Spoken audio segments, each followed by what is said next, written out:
been here 2 days, a night and half a shift. Yeah, just 2 shifts a day and half a night. Well, come home anyway, Mother. If they rescue... When they rescue Jack, he'll be hungry. Aye. Aye. It's never Monday. Aye. He'll want his tea ready for him.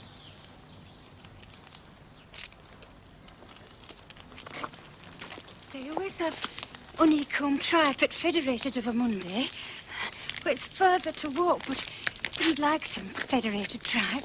I am pleased. I am pleased. Why? It's Mr. Hardacre. Maybe he's got some news.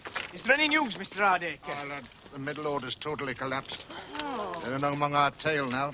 Apparently there's a dusty patch outside the off stump. I don't know why they play test matches at the Oval at all. No, I mean about the men trapped down the mine. Eh? Oh, aye. Well, we're doing all we can, but there's 4 men still trapped, as you know. Aye, and one of them my son, Jack. You still here, Agnes? Go home. Believe me, I'm doing everything in my power. Aye, arranging to put up the price of coal, I'll be bound. By heck, Agnes, you've a marvellous business head on them shoulders. You know you've missed your way in life? I know you, Bradley Hardacre. If it costs 1 penny to get those men out, you'll not spend it. That's not true, and you know it. If I sent the White Mouse down in the lift once, I've sent it down 100 times. And if you must know, there is some news. Last time we sent it down, it didn't come back up. You mean gas? Well, it could be. But on the other hand, we haven't seen the cat for the last 2 hours. There's no telling. You inhuman brute, Bradley Hardacre! You unfeeling monster! You don't know what suffering is! Now, that's just where you're wrong. Ever since that shaft caved in, I've gone through torments. Torments. My so-called workers down there, millions of tons of coal around them just begging to be dug out, and I wager none of them's lifted a shovel since first faint rumble. Not them. No, not them. I feel it here, you know. Those idle beggars are just sat down there feeling sorry for themselves, waiting to be rescued.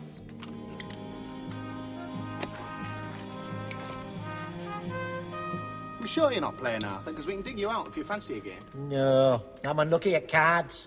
I'm lucky at everything else, mind. Just cards. Isn't it time for us tea, Jack? Aye, Nate. It's only been an hour since we had us dinner. We had to make us rations last. An hour? Dear, more like. Must be Thursday by now. I reckon it's Tuesday. We've no way of knowing, have we? We'll have to find some way to measure time. Could we make some kind of sundial? A sundial? Down here? Yeah. You'd need cement and all sorts to make a sundial. Aye. Oh, yeah. Hey, there's a drip. It keeps dropping on my head about once every 5 seconds, regular as clockwork. You mean we can count drips? And that way we can gauge passing the time? No, I mean, move me head a bit, will you? It's driving me balmy. Don't you see, Arthur? 12 drips make a minute. Arthur, you're as good as a grandfather clock. Oh, you expect me to spend all my time counting, do you? You take me for the mug or what? Yeah, we'll all do his turn. We'll take shifts. Well, one thing's got to be understood right from the off. I am not doing night shift because I've got an invalid wife. Oh! I don't know how you did it, but I know you hate Jack because he's the man I want to marry. You're behind this disaster. You! You're talking like a madwoman. I hate you! I hate you! Be reasonable, Isabel. Would I damage that mine, me own property? Apart from everything else, there's thousands of tons of quality anthracite trapped down there with your young man. Mind you, anthracite is not perishable, which is more than I can serve for my laddo. Feed! Feed! You never marry him, my girl. You marry what I say, or you spend your life in an institution.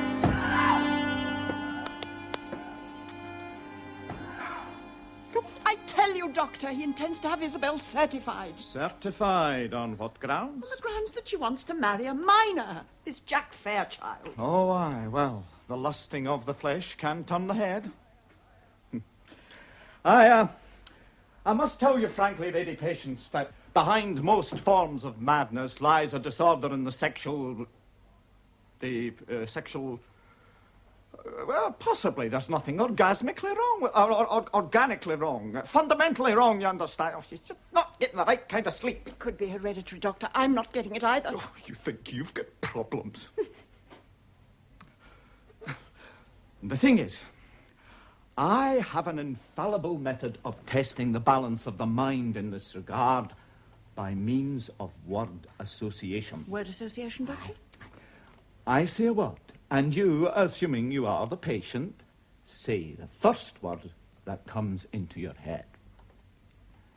For instance, strap. Carrot.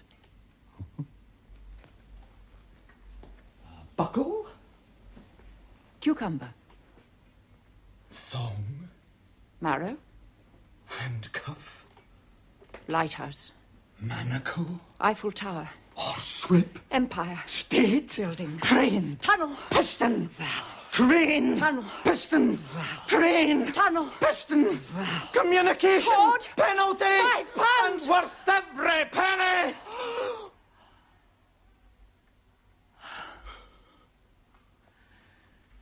Will this help my daughter?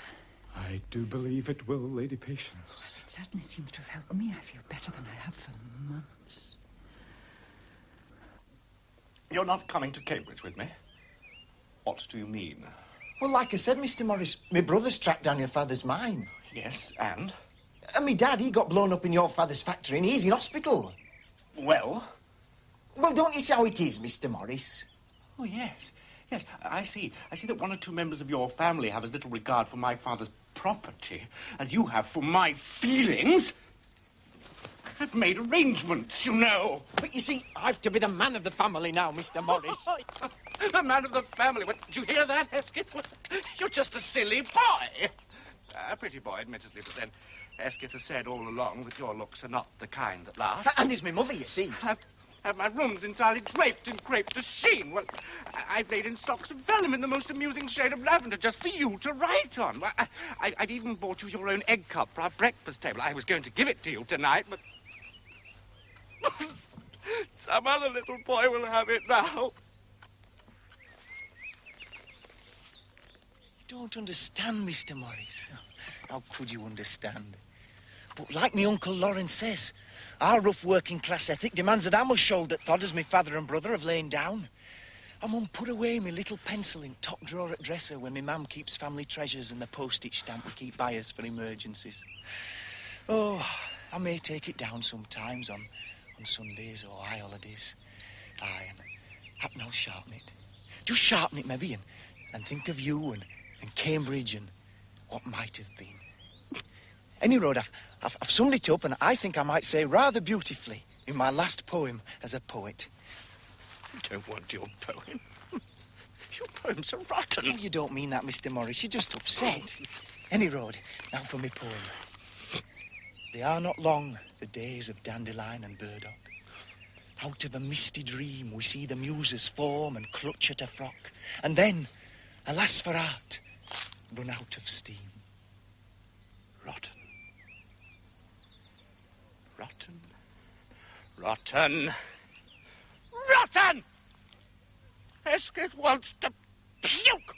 Oh, he doesn't really mean it. It's just that in his pain and disappointment, he's lashing out wildly at those he loves. If I were you, I should keep out of his road tonight.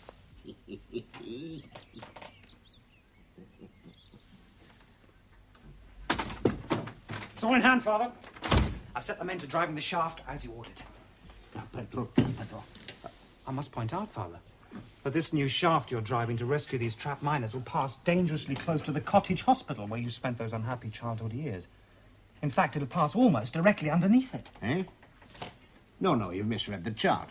It'll pass absolutely directly underneath it. But won't that dangerously undermine the foundations? It needn't, son, not if we proceed with extreme caution and every modern safeguard. Unhappily, on this occasion, we must throw caution to the winds as human life is at stake. Why, Father, I believe you've been planning this all along. You want that hospital to come crashing down. I don't begrudge a penny of the money I spent on your education, son, when I see the spark is there. Thank you, Father. But won't that interfering Scottish pill pusher kick up a fuss? Well, I know Macduff will be on his way here now to shake me by the hand and endorse these rescue plans. I heard the news as I came through the town, Hardacre, and I think I am man enough to tender you my sincere apologies. Apologies, Doctor? I have misjudged you grievously. This is a noble thing you're doing, and at your own expense. Forgive me, Hardacre, for ever thinking you were a man to put wealth before welfare or pelf before people. I perhaps have been at fault in so often doing good by stealth and failing to blow my own trumpet. If you only knew, Doctor, how often I unobtrusively comfort a widow here or solace an orphan schoolgirl there. Oh, I help you with the schoolgirls, don't Quiet, I? Austin, while I'm talking to the doctor. Yes, all the time I thought you were trying to undermine my position in the town. I thought you were trying to cut the ground from under my feet. Thank you. Thank you, Bradley Hardacre. I never thought I'd live to see this day. But bless you for trying to save my boy. How can I ever repay you? Well, we'll think of something. I suppose your mother never sent no messages for me or rice pudding or nothing? Well, she's got a lot to contend with, Father, with Jack and everything. Jack. She's never thought of me. It's been nothing but our Jack ever since he was born.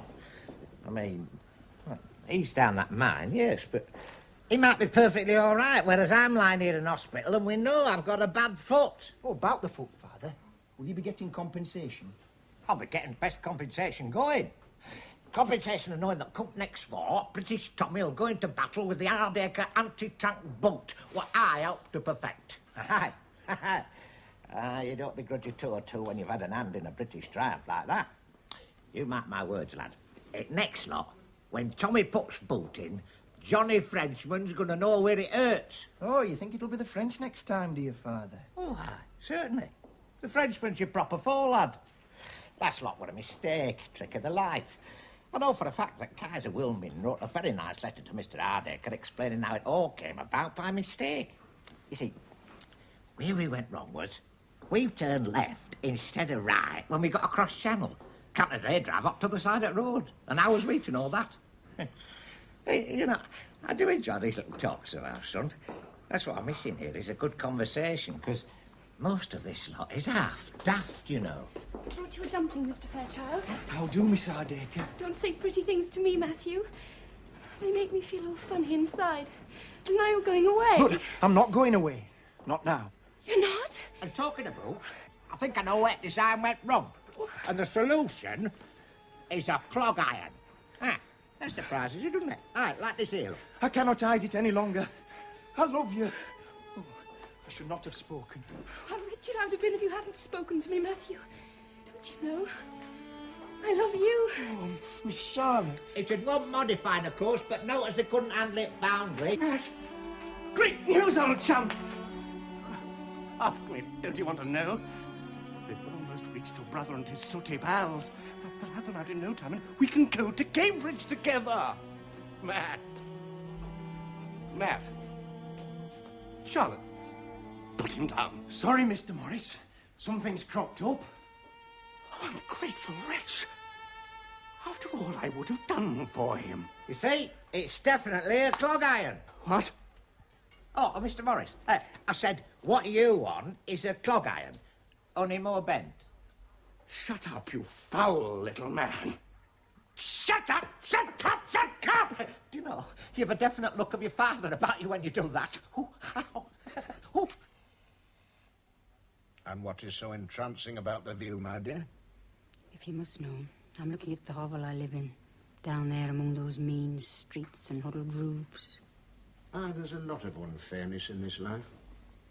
I mean, here's me, I've got on, and yet I have to look out of my window at a lot of hovels, whereas you lot in your hovels have the undeserved pleasure of looking at my nice house. Often rankles, does that? If that's Lady Patience, she should not find me here. Don't fret, lass. It's only our Isabel having a tantrum. I locked her in her room. Strange. Your daughter imprisoned up here in her fine chamber. My son entombed down there in his grimy prison. Best place for him. How can you say that, Bradley Hardacre? Don't take this personal, Agnes. But when a valuable thoroughbred mare comes on it, you take pains she doesn't get in a field with a lot of gypsy ponies, mules and donkeys. Do you think I have not told him to stay away from her? How can you not believe this? But marriage between them two is the last thing I could stomach. Ah, well, this is how it is, Agnes. I mean, you and me, we see eye to eye. But this generation coming up, they've no respect for the class system, the mechanism on which human happiness depends. Any road up's all over now between them. She'll forget about him, like you do any bereavement. Bereavement? She'll not be bereaved. He's coming up. You said you told me he's coming up. Calm yourself, lass. Up and I spoke hasty. But if we do get him back up, can we persuade him to forget about my daughter and take an interest in sheep? You mean... Aye, pack him off to Australia. You'll not get him to Australia. I tell you this about Jack. Once he gets bit between his teeth, there's no stopping him. Ah, but he's bit off more than he can chew this time. Aye, happen. But he's never known how to swallow his pride. And up in his pride will swallow him. I say again, Agnes, the only place for that lad is down under.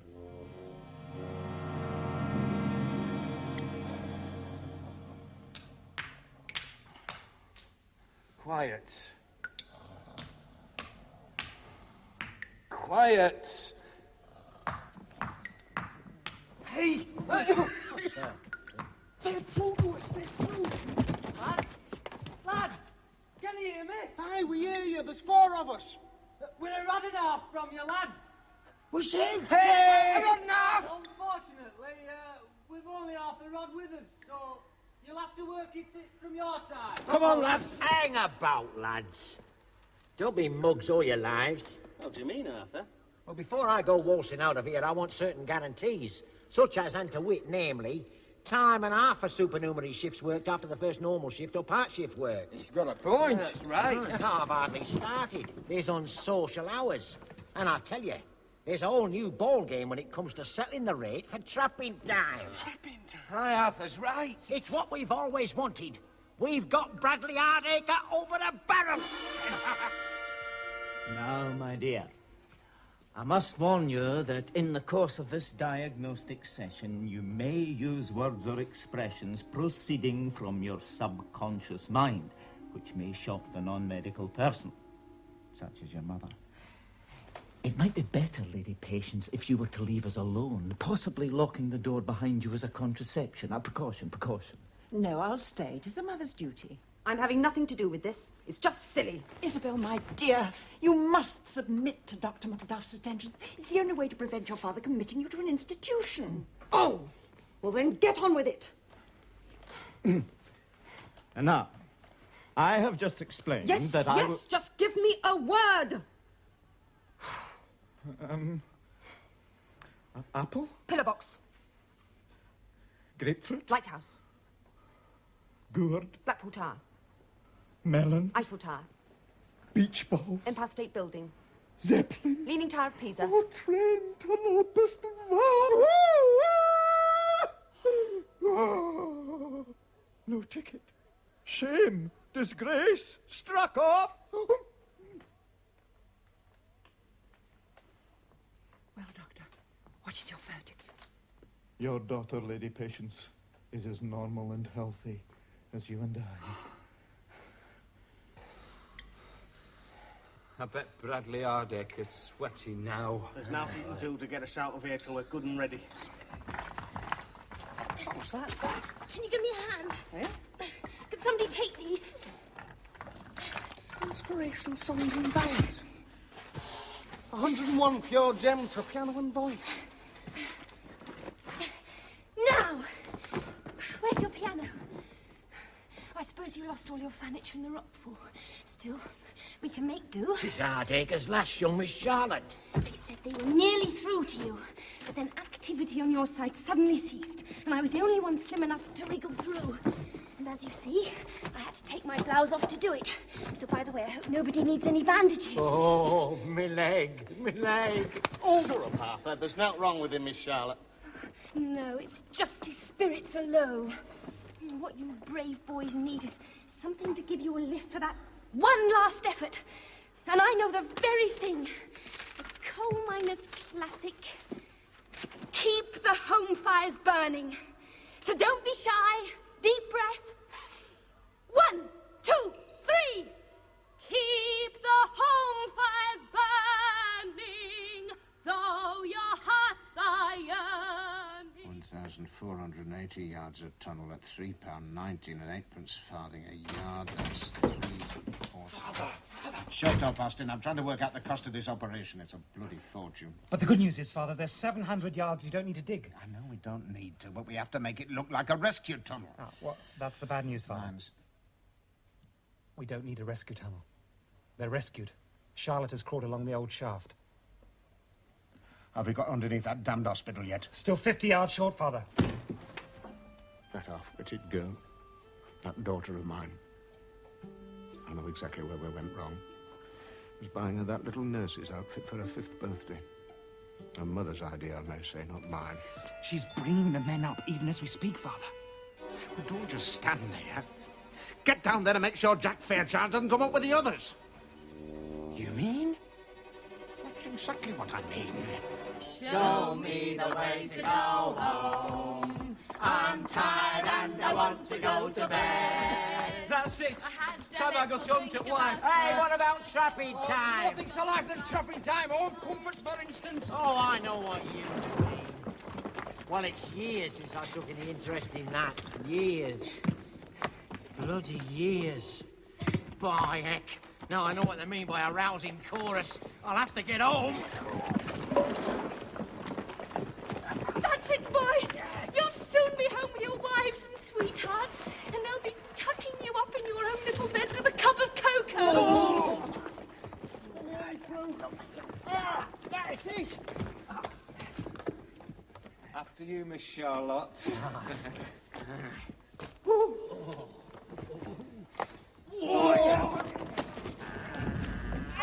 Out! The roof's going! Right, you go get pit props. Yeah, all right. Go on, lads. Go on, lads. I'll be all right.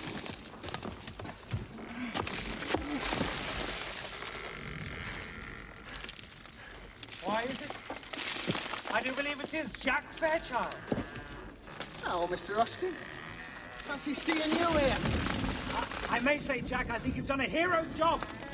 It would give me the greatest pleasure to shake you by the hand. That's very kind of you, Mr. Austin. And seeing as how we're going to be brothers-in-law. Oh, ah!